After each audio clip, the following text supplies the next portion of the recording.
Bismillahirrahmanirrahim. Pada suatu hari Rasulullah SAW ditemui oleh malaikat Jibril. Rasul pun bertanya, "Ada apa wahai Jibril?" Jibril menjawab, "Wahai Muhammad, sesungguhnya hari ini Allah Subhanahu wa Ta'ala sedang mengobarkan nyala api neraka, dan seluruh para malaikat amat ketakutan. Mereka tidak tahu harus bagaimana.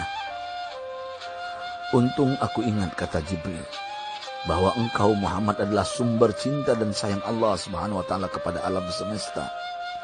Dengan alasan itu aku kesini, bertabaruk mengambil berkah dengan cinta Allah kepada dirimu, ya Rasulullah, ya Muhammad."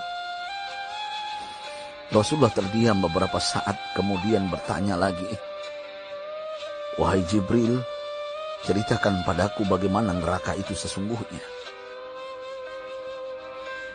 Jibril menjawab, "Wahai Muhammad, neraka itu bagaikan lubang-lubang yang terdiri dari 7 tingkat. Jarak antara satu lubang dengan yang lain ialah perjalanan 70 tahun. Lubang paling bawah adalah lubang yang paling panas." Nabi SAW meneruskan pertanyaannya, "Lalu siapakah penghuni lubang-lubang neraka itu, wahai Jibril? Sampaikan kepadaku, Jibril." Jibril menjawab, "Lubang yang paling bawah diciptakan untuk orang-orang munafik. Lubang yang berikutnya untuk penyembah berhala. Lalu untuk penyembah bintang dan matahari." Jibril terus menerangkan penghuni tingkatan neraka hingga lubang yang kelima, tempat umat Yahudi, dan yang keenam dihuni oleh umat Nasrani. Setelah menjelaskan penghuni 6 tingkatan neraka, Jibril diam cukup lama. Rasulullah SAW penasaran dan bertanya kepada Jibril, "Wahai Jibril, siapakah penghuni neraka yang ke-7?" Jibril diam saja tidak menjawab.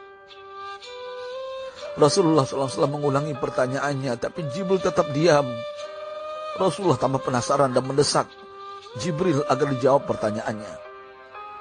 Akhirnya Jibril pun berkata, "Umatmu, wahai Muhammad, mereka itu para pelaku dosa besar di kalangan umatmu, yang dimana sampai mereka mati belum sempat bertaubat." Mendengar jawaban Jibril, Rasulullah langsung jatuh pingsan. Jibril merangkulnya dan meletakkan tubuh baginda di atas pangkuannya. Tak berapa lama Rasulullah SAW sadar dan langsung menangis bersimbah air mata dengan terisak-isak. Rasulullah mempertegas pertanyaannya, "Wahai Jibril, apakah benar ada di antara umatku yang masuk neraka?" Jibril menjawab, "Benar, wahai Muhammad, pelaku dosa besar di antara umatmu yang belum bertaubat." Setelah itu Rasulullah menghadap kiblat dan sujud kepada Allah dalam isak tangisnya. Sesekali dengan suara pelan beliau membisikkan kata-kata, "Ummati ya Rabb, ummati, ummati, ummati." Beliau SAW tidak mengangkat kepalanya dalam keadaan seperti itu selama 3 hari 3 malam, kecuali setiap Bilal bin Rabah mengumandangkan azan. Barulah beliau bangkit untuk menjadi imam, dan setelah itu kembali sujud lagi. Pada hari ketiga Abu Bakar menyadari hal ini, beliau mengetuk pintu Rasulullah dan mengucapkan salam 3 kali, namun tidak terdengar jawaban. Abu Bakar sedih dan berseru di hadapan pintu Nabi besar Muhammad SAW, "Apakah ada jalan untuk masuk ke rumahmu ya Rasulullah?" Tetap tidak ada jawaban. Di jalan Abu Bakar bertemu sahabat Umar. "Mengapa engkau menangis, wahai Abu Bakar?" kata Umar. Abu Bakar menceritakan keadaan Rasulullah SAW. Maka Umar pun melangkah menuju rumah Rasulullah dan terjadilah hal yang sama. Umar pun pulang dan menangis. Di jalan Umar bertemu sahabat Salman Al-Farisi. Dengan terisak Umar bercerita kepada Salman hingga membuat dia amat sedih, namun tidak berani mengulangi hal yang sama. Salman melangkah menuju rumah Fatimah radhiyallahu anha dan menceritakan hal itu.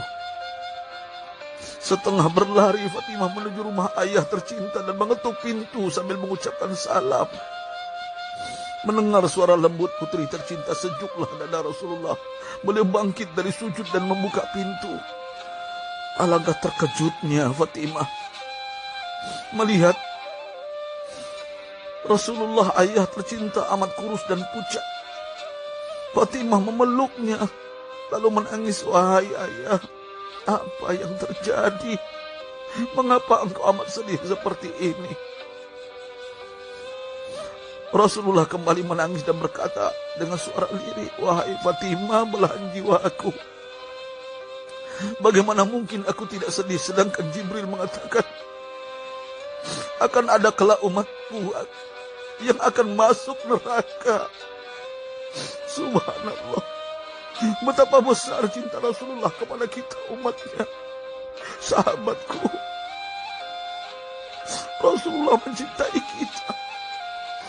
Antaman ma'aman ahbabta, engkau akan berkumpul dengan orang yang kau cintai. Mari kita mencintai baginda Nabi besar Muhammad SAW yang mencintai kita umat yang tidak rela kita masuk neraka. Mari kita mencintai beliau dengan berselawat, Allahumma sholli ala Sayyidina Muhammad wa ala ahli Sayyidina Muhammad. Allahumma sholli wa sallim ala Sayyidina Muhammad karimil aba wal ummahat. Allahumma sholli ala Sayyidina Muhammad wa alihi wa sahbihi wa sallim. Sahabatku, sampaikan dan silakan share sahabatku di sosial media. Rasul mengajarkan kepada kita, man dalla ala khairin falau mislu ajri fa'ili. Siapa yang menunjukkan kepada kebaikan, maka dia akan mendapatkan pahala seperti orang yang mengerjakannya. Mudah-mudahan ini menjadi pahala jariah bagi kita. Saya Ustadz Oren. Assalamualaikum warahmatullahi wabarakatuh.